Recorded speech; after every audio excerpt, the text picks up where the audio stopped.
Cash out refinance for beginners. The BRRRR engine explained, step by step. Scene 1, hook. If you've ever heard someone say, I bought a rental, fixed it up, refinanced it, and got most of my money back, they're talking about cash out refinancing as the engine behind the BRRRR method.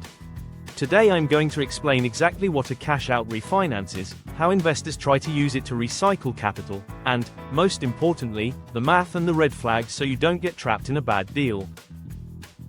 Scene 2, quick promise. By the end of this video you'll be able to answer 3 questions confidently.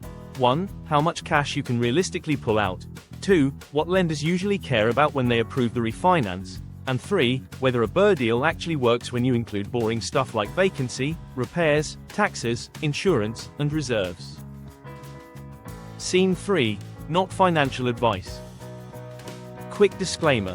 This is education, not personal financial advice. Lending rules vary by lender, location, and your situation. Use this to understand the framework, then confirm specifics with a qualified lender and your own numbers. Scene 4, roadmap. Here's the roadmap. First we'll do BRRRR in plain English. Then we'll define cash out refinance in beginner terms. Then we'll do the 2 formulas you need. Then we'll walk through a full example deal. After that, we'll cover the lender checklist, the timeline, the most common mistakes, and finally how to set up a repeatable system. Scene 5, BRRRR in 60 seconds. BRRRR stands for buy, rehab, rent, refinance, repeat. You buy a property with room for improvement, rehab it to increase value, rent it to stabilize income, refinance based on the new value, and then repeat the process with the cash you pull out. That's the recycle capital idea people love. Scene 6, why refinance is the engine. The refinance step is the key because it's where you try to convert built equity into usable cash, without selling the property.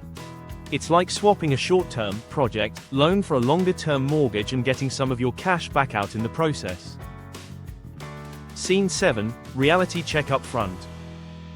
Now, the internet version of BRRRR is, do one deal and get all your money back every time. The real version is, sometimes you recover most of your capital, sometimes you recover some of it, and sometimes you recover none, especially if you overpay, overspend on rehab, or overestimate the new value. Scene 8, define cash out refinance simply. A cash out refinance is when you replace your current loan with a new, larger loan, and you receive the difference as cash, based on how much equity the lender allows you to borrow against. Scene 9, cash out versus rate and term. 2 types to know. Rate and term refinance is basically new loan, better terms, same balance. Cash out refinance is new loan, bigger balance, you take cash out. For BRRRR, people usually care about the second one.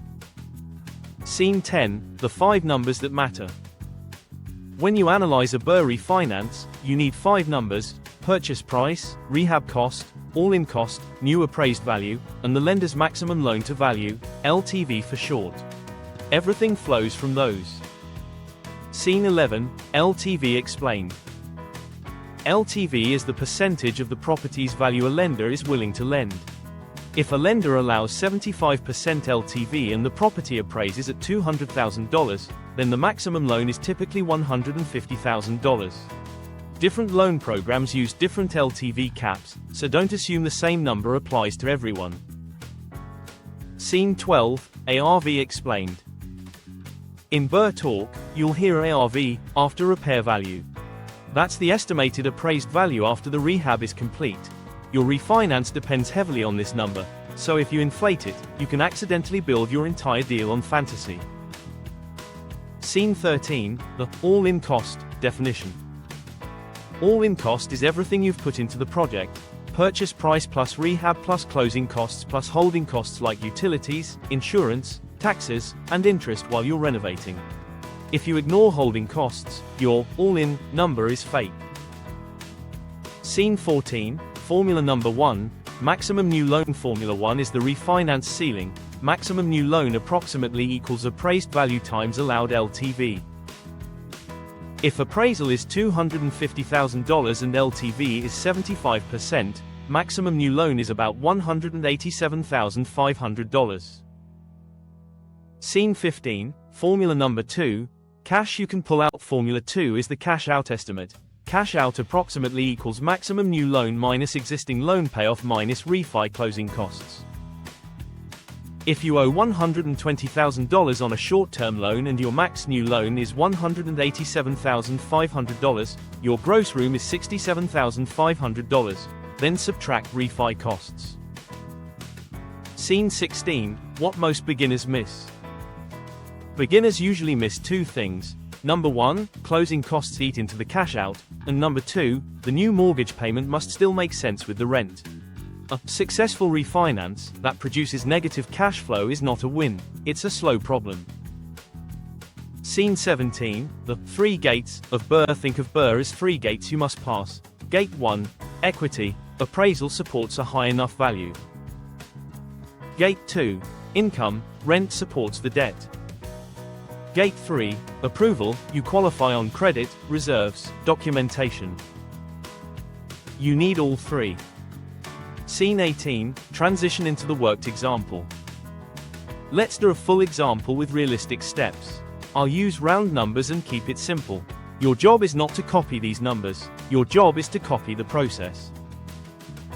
Scene 19, example, the deal. Example deal. You buy a small single-family home for $140,000. It needs $35,000 in rehab. Closing costs on purchase are $5,000. While you rehab, you spend $3,000 on holding costs, utilities, insurance, and a few months of taxes. Your all-in cost is $140,000 plus $35,000 plus $5,000 plus $3,000 equals $183,000. Scene 20, example, the new value. After rehab, the property is rented and it appraises at $245,000.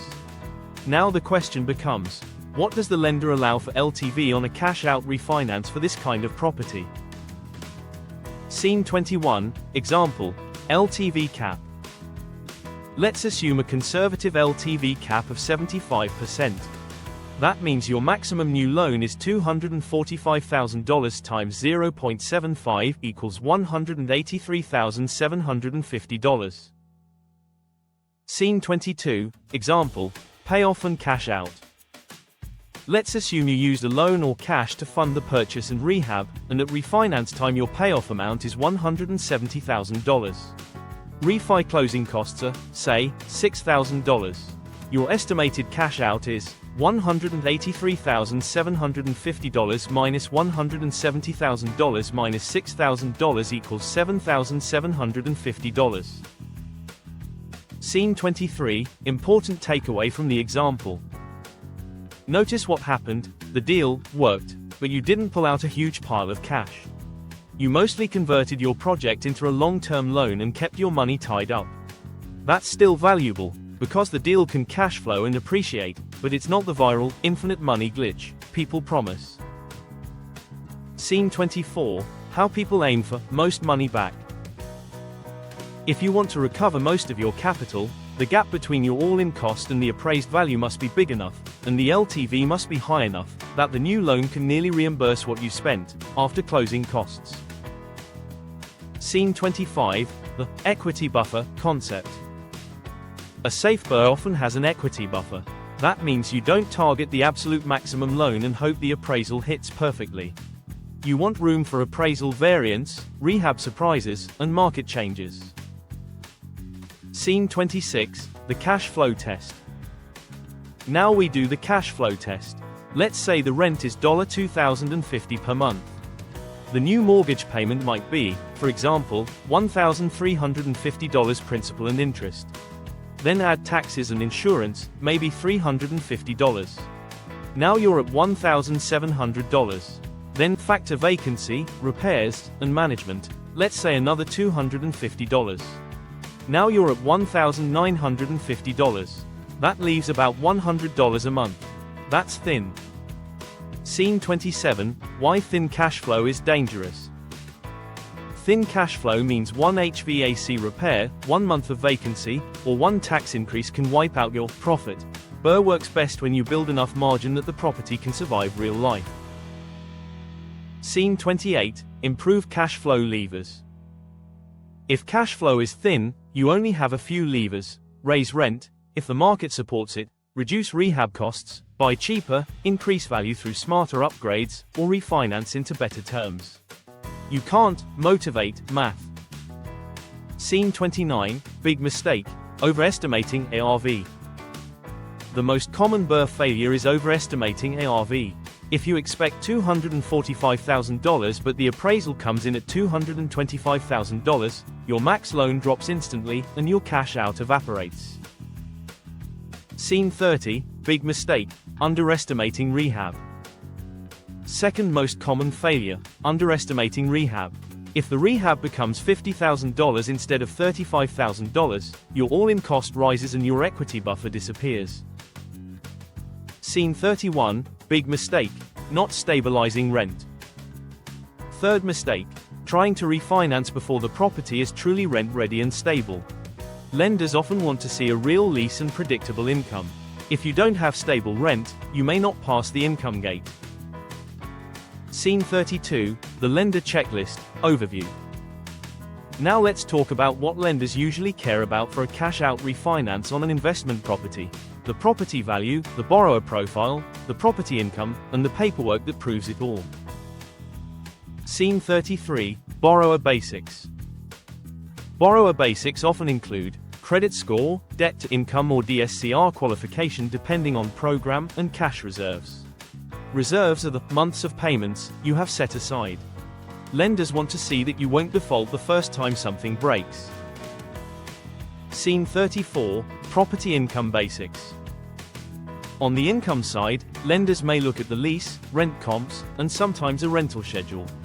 The point is, can the property support the debt and still look reasonable? Scene 35, seasoning explained. You may hear seasoning. Seasoning is basically how long you've owned the property before you can refinance based on the new value. Some programs have waiting periods, some are more flexible. This is why timeline planning matters. Scene 36, appraisal, what it's really doing. The appraisal isn't your opinion of value. It's a third-party report using comparable properties, condition, and market context. Your rehab should be focused on improvements that buyers and appraisers actually recognize, not just expensive finishes. Scene 37, documents you should expect. Common docs: purchase contract, settlement statement, rehab receipts, proof of insurance, lease agreement, bank statements, and sometimes before and after information. Organize receipts and invoices from day one so you don't scramble later. Scene 38, the BRRRR timeline, simple version. A simple timeline looks like this: buy the property, right pointing arrow, rehab it, right pointing arrow, rent it, right pointing arrow, stabilize it, right pointing arrow, refinance it, right pointing arrow, repeat. The refinance doesn't happen the day you finish painting. You're usually waiting for the right combination of occupancy, seasoning, and paperwork. Scene 39, how to plan the hold. During rehab, you're paying holding costs. The longer rehab takes, the more your all-in cost rises. So your project plan should include a realistic rehab timeline, a contingency buffer, and a clear definition of done. Scene 40, rehab with the appraisal in mind. Rehab for appraised value and rent, not for your personal taste. Focus on items that increase marketability: functional kitchens and baths, safe systems, curb appeal, clean flooring, paint, lighting, and fixing what's broken. Scene 41, rent for stability, not ego. Your goal is stable rent.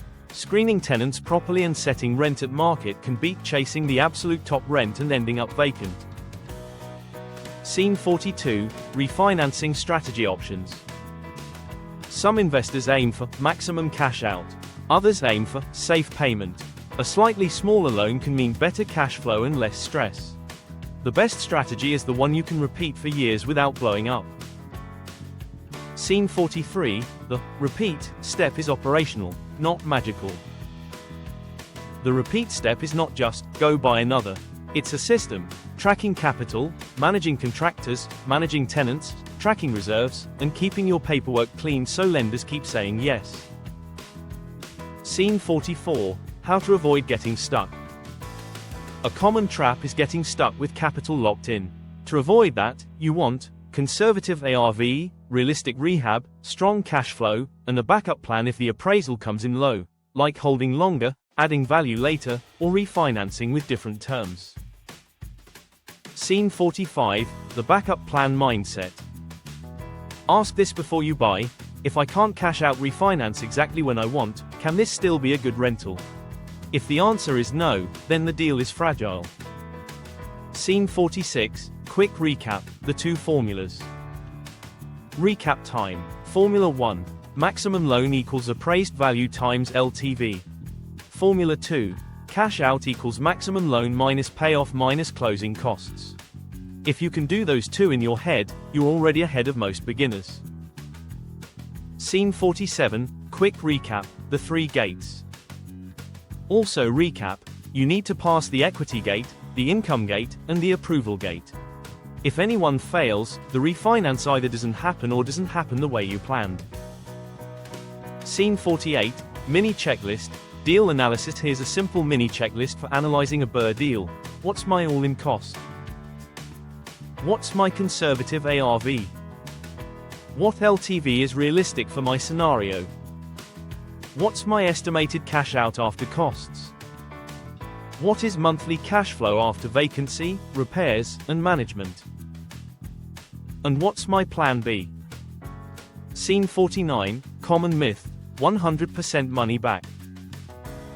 Let's kill a myth. BRRRR does not guarantee you get 100% of your money back. The goal is to recycle capital efficiently.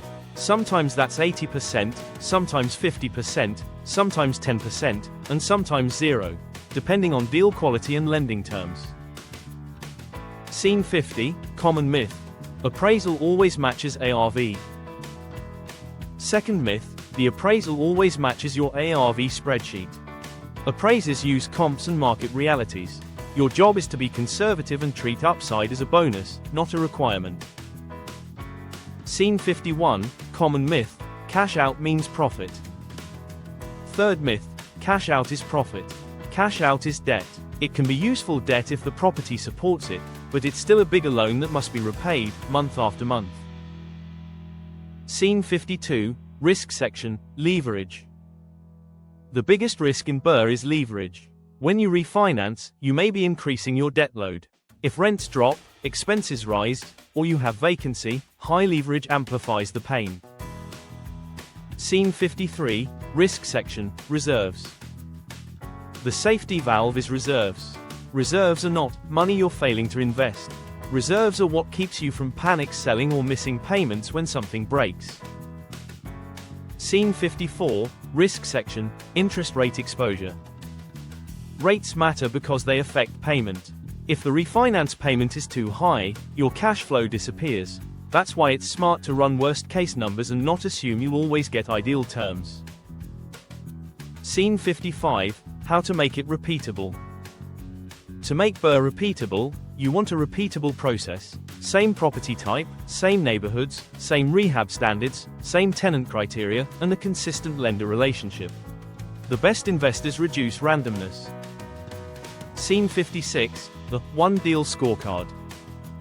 Create a simple scorecard for every deal: purchase discount, rehab complexity, rent demand, appraisal support, cash flow margin, and exit options. If a deal scores weak on multiple categories, it's probably not a BRRRR, it's a gamble. Scene 57, final recap. Let's recap the whole thing. BRRRR is buy, rehab, rent, refinance, repeat. The refinance is where you may convert equity into cash by swapping into a new loan, often via a cash-out refinance. The success comes down to conservative value estimates, realistic rehab costs, and cash flow that can survive real life. Scene 58, action step. Your action step: take one real listing in your market and run the two formulas with conservative assumptions. If you want, drop your 5 numbers in the comments: purchase, rehab, all-in, expected rent, and expected value, and I'll tell you what to watch out for. Scene 59, CTA. If you want the next video, comment the word BRRRR and tell me which part you want next. deal finding, rehab budgeting, tenant screening, or the refinance checklist. And if you found this helpful, subscribe, because I'm going to turn this into a full beginner series. Scene 60, End Screen. Thanks for watching. Watch the next video on screen now. BRRRR Deal Analysis Spreadsheet, the only inputs that matter.